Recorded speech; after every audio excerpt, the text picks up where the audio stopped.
Olá, começa agora o STJ Notícias, seu resumo semanal dos recentes julgamentos e decisões do Tribunal da Cidadania.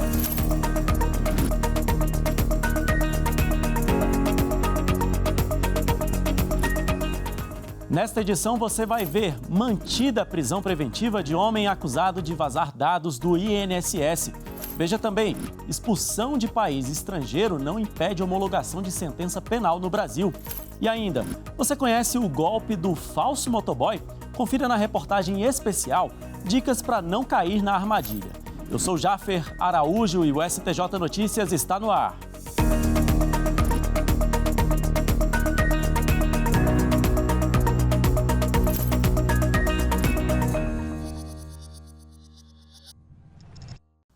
Começamos este programa com a decisão monocrática do presidente do Superior Tribunal de Justiça. O ministro Herman Benjamin manteve a prisão preventiva de um homem acusado de participar de um esquema de vazamento de dados do INSS para a prática de fraudes bancárias. Confira na reportagem de Samanta Peçanha. Ao impetrar habeas corpus no STJ, um homem buscava revogar prisão preventiva por invadir sistemas informatizados do Instituto Nacional do Seguro Social, INSS, e vazar informações sigilosas. De acordo com a denúncia do Ministério Público Federal, o acusado fazia parte de uma organização criminosa especializada em obter dados de beneficiários do INSS. Ele coordenava o repasse dessas informações a terceiros com a finalidade de praticar fraudes bancárias. O réu oferecia suborno a servidores públicos para acessar os sistemas de benefícios. Após ter a liminar em habeas corpus negada pelo relator do Tribunal Regional Federal da 4ª Região, a defesa entrou com um novo habeas corpus aqui no STJ. No pedido, a defesa alegou nulidade das prorrogações do inquérito policial e das decisões que mantiveram a prisão preventiva sem fundamentação idônea. Ao analisar o caso, o presidente do STJ, ministro Herman Benjamin, esclareceu que a pretensão da defesa não poderia ser acolhida, uma vez que as questões levantadas não foram examinadas pelo tribunal de origem, que ainda não julgou o mérito do habeas corpus originário. Por conta disso, o pedido foi indeferido. E em outra liminar, o ministro-presidente Herman Benjamin negou o pedido para relaxar a prisão de policial denunciado por assassinar outro PM.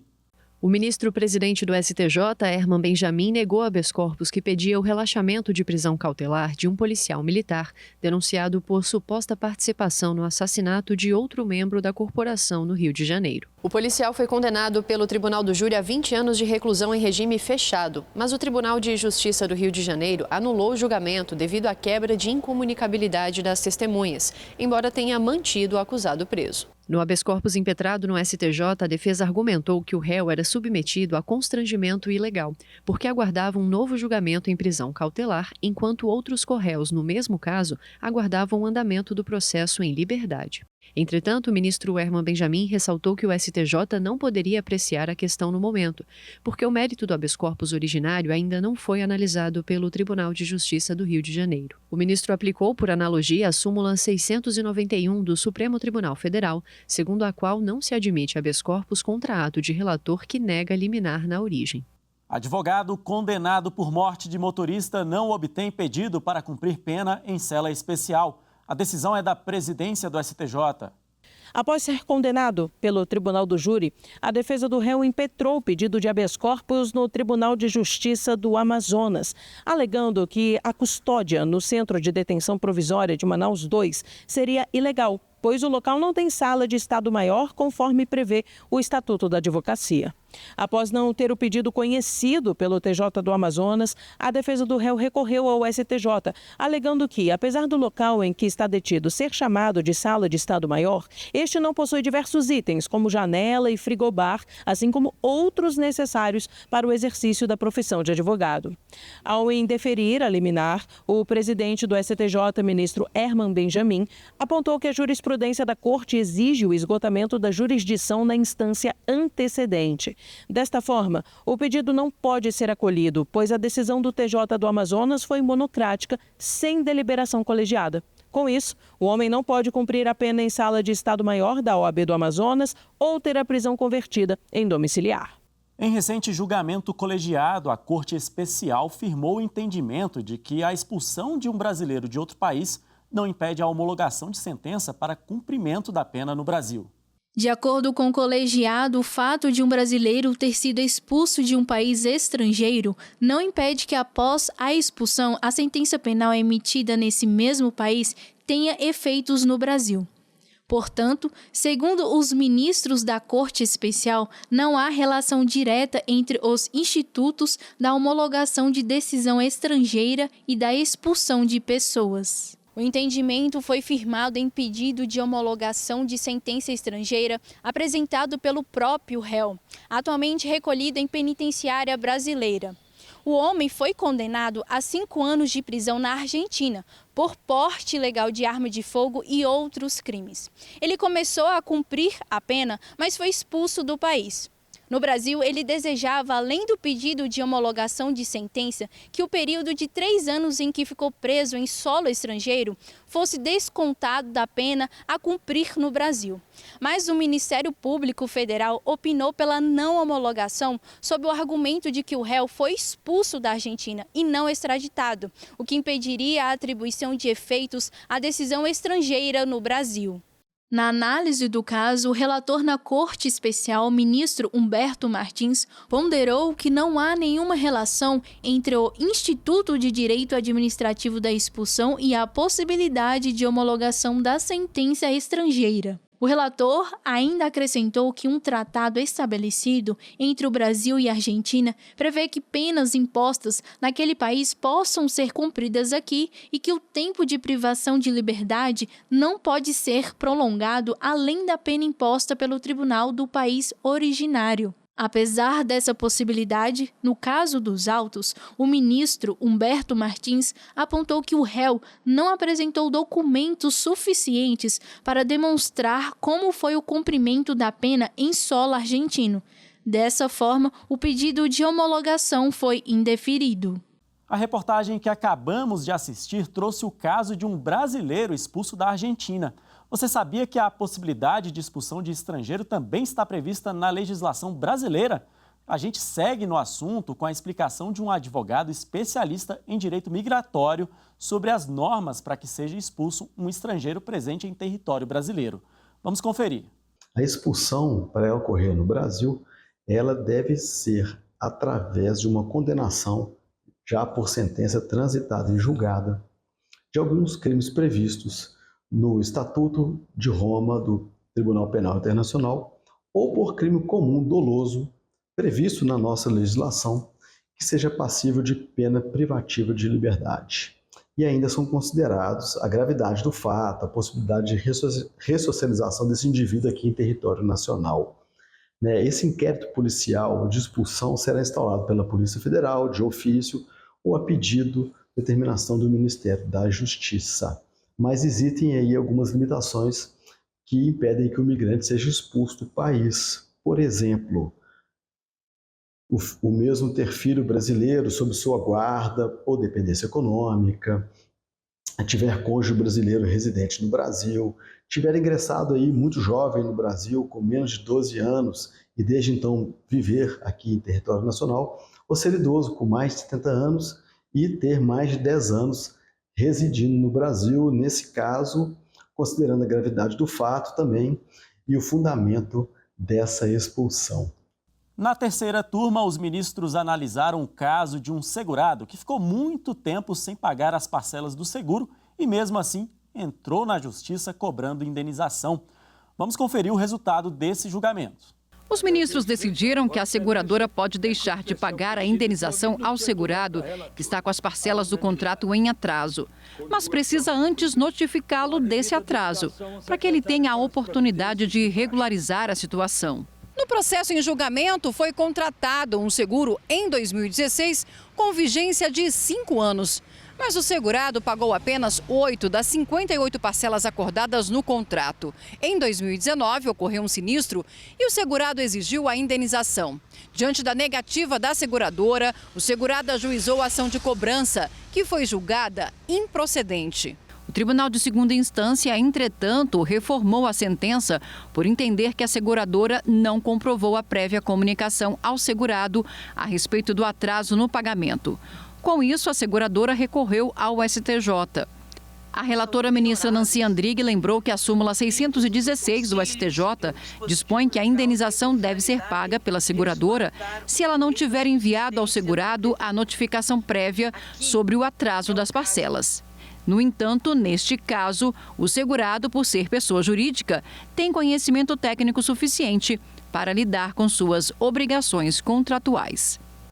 Imputação de dolo, essencial para levar o réu ao tribunal do júri, não pode ser baseada em mera presunção. O entendimento é da 6ª turma do STJ. Por maioria de votos, o colegiado entendeu que, embora a decisão de pronúncia seja fundamentada em um juízo de probabilidade, a imputação de dolo, que é um elemento essencial para levar o acusado a julgamento pelo tribunal do júri, não pode ser baseada em meras presunções. O caso analisado tratava de um homem que, após consumir bebida alcoólica, dirigiu um veículo e colidiu com meio-fio, atingindo uma residência, o que causou a morte de 5 pessoas e feriu outras 9. Ele foi pronunciado pelos crimes de homicídio simples doloso, lesão corporal e dano. O Tribunal de Justiça do Maranhão manteve a sentença de primeiro grau que considerou que não era possível definir se o acusado agiu com culpa consciente ou dolo eventual. O entendimento foi o de que o caso deveria ser analisado pelo Tribunal do Júri, que é competente para julgar crimes dolosos contra a vida. No Superior Tribunal de Justiça, a defesa pediu a desclassificação da conduta de homicídio simples doloso para homicídio culposo na direção de veículo. O ministro Sebastião Reis Júnior, cujo voto prevaleceu no julgamento, explicou que para submeter o acusado ao tribunal do júri, o dolo deve estar inequivocamente demonstrado, sob pena de violação de competência. O ministro ressaltou ainda que o STJ tem decidido reiteradamente que, não sendo apontadas as circunstâncias concretas, além da suposta embriaguez e da velocidade acima da permitida, é inviável a conclusão da presença do dolo eventual em crimes de trânsito. Por isso, a conduta foi desclassificada para homicídio culposo na direção de veículo e foi afastada a competência do Tribunal do Júri. E chegou o momento de você conhecer mais um espaço do Superior Tribunal de Justiça no nosso quadro Além dos Autos. Então, roda a vinheta. Para muita gente, o fim de janeiro significa que as férias estão acabando. Se você está se organizando para retomar os estudos, eu tenho uma dica de lugar com conforto, silêncio e muitos, mas muitos livros à disposição. Eu estou falando da Biblioteca do Superior Tribunal de Justiça. Quem vai nos apresentar tudo o que oferece esse espaço aberto ao público é a repórter Kátia Gomes. Seja bem-vinda, Kátia. Olá, Jaffer. Para começar esse passeio, a regra número 1 é falar bem baixinho, porque nós vamos entrar em uma biblioteca. Quando a gente chega aqui, só precisa se identificar se quiser utilizar o guarda-volumes para colocar mochila, bolsa ou notebook. Ainda na entrada, como vocês conseguem ver, temos alguns computadores disponíveis para consultar o acervo e localizar a obra de interesse. Além disso, bem aqui do outro lado, temos uma mesa com os recentes lançamentos de livros jurídicos e, ao lado, um cantinho com sofás e poltronas para quem não abre mão de conferir as notícias do dia nos exemplares dos principais jornais e revistas em circulação no país. Não é só isso, viu? O melhor da biblioteca está ao longo desse corredor. Vamos conferir na reportagem que eu preparei. Seja bem-vindo a uma das bibliotecas jurídicas mais importantes do país. Os números por aqui são proporcionais ao conhecimento acumulado ao longo desse corredor. Estamos falando de 90 mil livros, 75 mil periódicos, 702 revistas, 2.700 obras raras à disposição do público externo para consulta no local. Fora o acervo digital de 160 mil documentos jurídicos. É tanta obra que você pode acabar se perdendo pelas estantes.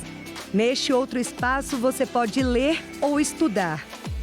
Neste mês de janeiro, a Biblioteca Ministro Oscar Saraiva está funcionando de segunda a sexta, de 1 às 6 da tarde. Com a retomada dos julgamentos coletivos, agora em fevereiro, a partir do início do ano judiciário de 2025, o expediente volta ao horário normal. Para o público externo, é das 8 da manhã até às 7 da noite. Jaffer, agora estamos aqui na sala de livros raros, que é toda climatizada para ajudar na conservação das obras. E antes de finalizar a minha participação, quero mostrar uma das tantas curiosidades da biblioteca do STJ. Estou aqui nas mãos com o menor livro do acervo. Ele é tão minúsculo que cabe no bolso. Essa obra rara é de 1882 e traz a lei que até hoje regulamenta os atos processuais penais na Espanha. Interessante, né? Tudo isso e muito mais está esperando os amantes do conhecimento. Eu volto com você aí no estúdio, Jaffer. Muito legal, Kátia. Obrigado pelas informações e bom trabalho por aí. O Superior Tribunal de Justiça tem um novo portal da transparência. A ferramenta foi remodelada para garantir que todas as pessoas possam acessar informações importantes sobre o funcionamento da Corte de forma simples e rápida. O STJ deu um passo importante rumo à transparência e ao acesso facilitado às informações públicas. O novo portal da Transparência e Prestação de Contas foi reorganizado para atender às normas do Conselho Nacional de Justiça e se destaca pelo layout intuitivo que mantém a acessibilidade, inclui conteúdos adicionais e facilita a busca de informações por temas. A ideia foi simplificar a navegação e ampliar o acesso às informações de interesse público. Agora, o cidadão pode encontrar facilmente dados sobre diversos temas, como gestão, sustentabilidade, auditorias, contratos, e é bem fácil de acessar. No site do tribunal, vá em Institucional, Transparência e Prestação de Contas. Esses ícones no topo da página permitem acesso rápido a informações sobre governança, patrimônio e obras. Além disso, o menu principal foi dividido em 10 categorias, como gestão, audiências e sessões, tecnologia da informação, sustentabilidade e outros. Ao selecionar, você é redirecionado para uma página onde as informações podem ser consultadas facilmente.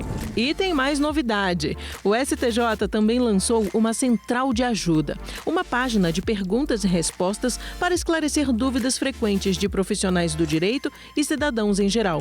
A central disponibiliza uma barra de pesquisa onde basta digitar o termo desejado para obter respostas específicas e oferece conteúdos multimídia, como vídeos e guias, com dicas sobre os serviços oferecidos pelo tribunal, incluindo o balcão virtual e a central do processo eletrônico. Acesse pelo endereço centraldeajuda.stj.jus.br.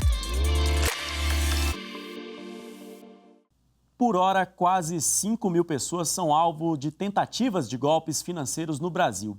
Na reportagem especial desta edição, você vai conhecer melhor como funciona um tipo específico de armadilha, conhecida como golpe do falso motoboy. Confira as dicas para não cair nessa e como o STJ tem decidido para proteger as vítimas com a repórter Michele Chiapa. Oi, alô? Alô? Não, entendi. É para passar a senha e os meus dados bancários para conferir se tem alguma compra suspeita na minha conta. Isso mesmo, senhora.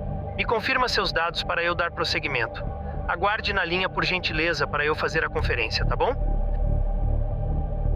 Agora, para finalizar, basta digitar a senha do cartão no teclado do telefone, que o motoboy do banco vai passar na residência da senhora para anular o cartão e lhe entregar um novo.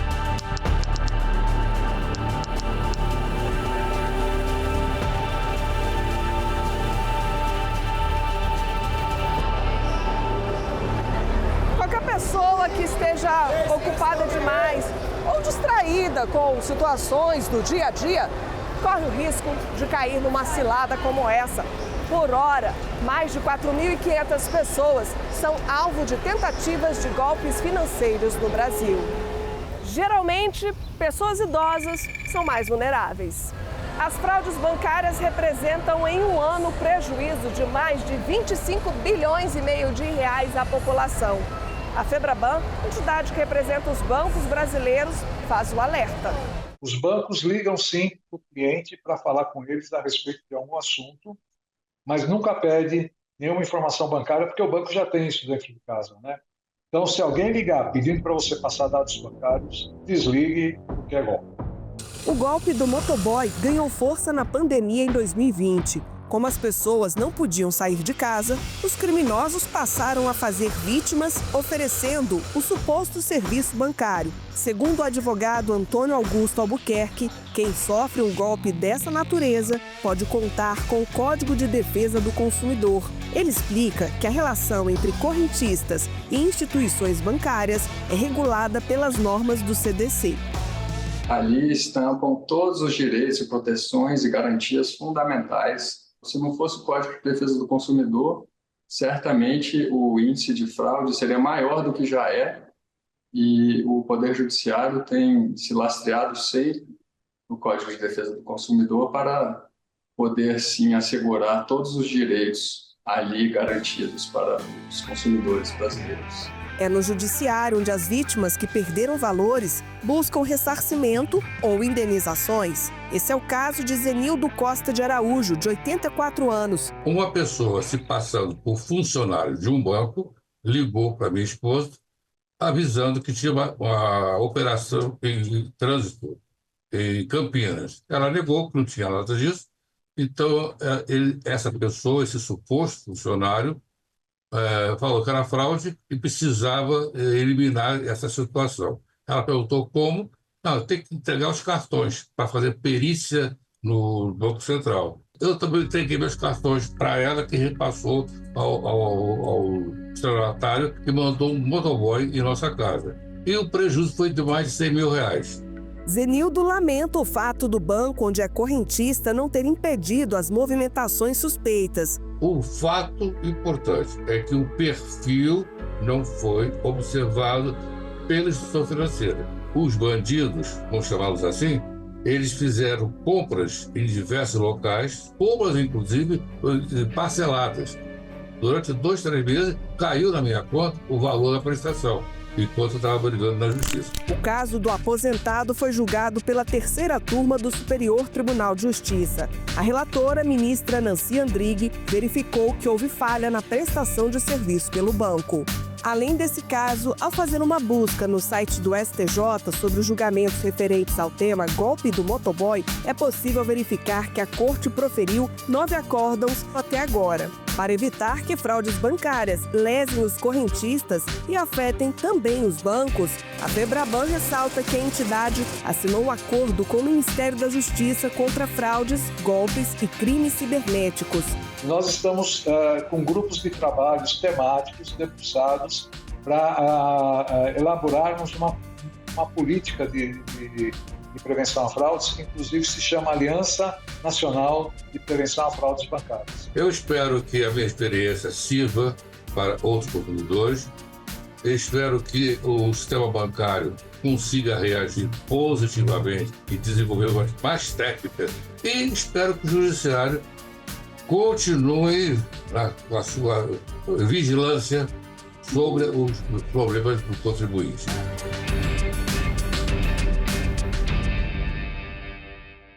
E o STJ Notícias está chegando ao fim. Nós voltamos na semana que vem, mas até lá você pode continuar atualizado sobre tudo o que acontece aqui no Tribunal da Cidadania, acessando o nosso site oficial, o canal no YouTube, redes sociais e as plataformas de áudio. Até mais!